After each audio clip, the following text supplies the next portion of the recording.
My name is Kay Satterfield, and I am part of the pastoral team of Ignatius House Retreat Center. In the Gospel of Luke, Mary and Joseph, as observant Jews, bring Jesus 40 days after his birth to be presented in the temple. An elderly man, Simeon, comes forward full of joy and hope, recognizing the baby Jesus as the Messiah promised by God.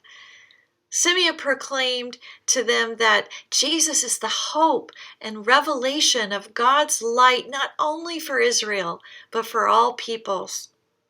Scripture states that the child's father and mother were amazed at what was being said about him. It is a sacred moment of confirmation and blessing of Jesus' gift to our world.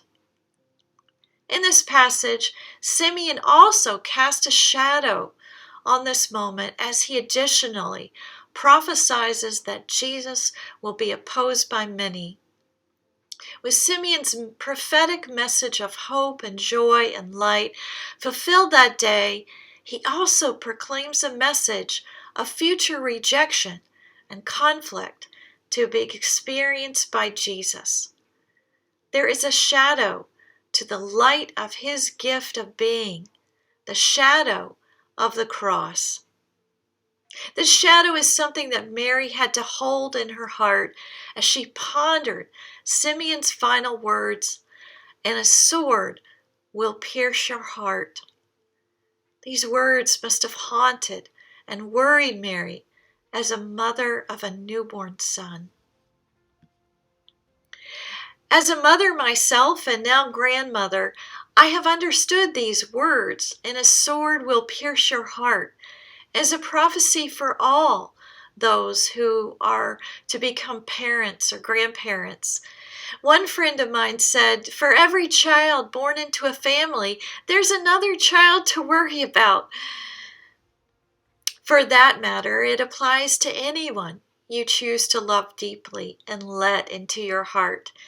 When you choose to really love someone, there is suffering that goes along with it.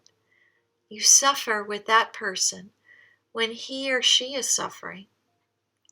With every child or grandchild, spouse, family member, friend, you make room to love with your whole heart. There is a chance there will be pain that goes with it at some point. It is the risk of the experience of truly loving.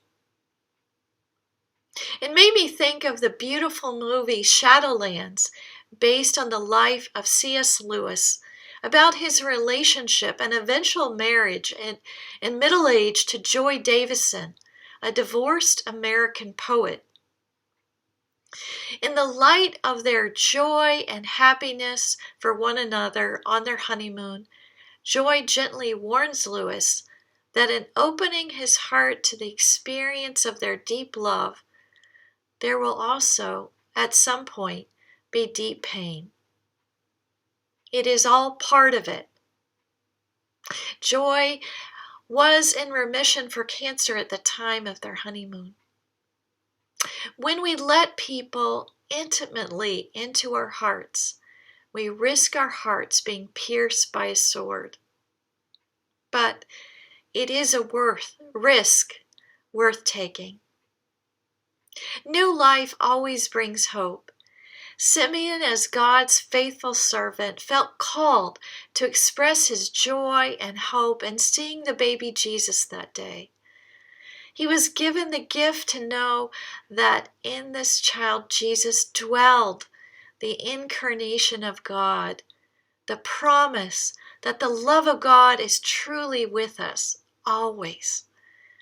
And even in the shadow of the cross, where our risk of love can pierce our hearts, we are called to hope and trust, like Simeon and Mary, in the goodness of God to make all things new. Peace be with you.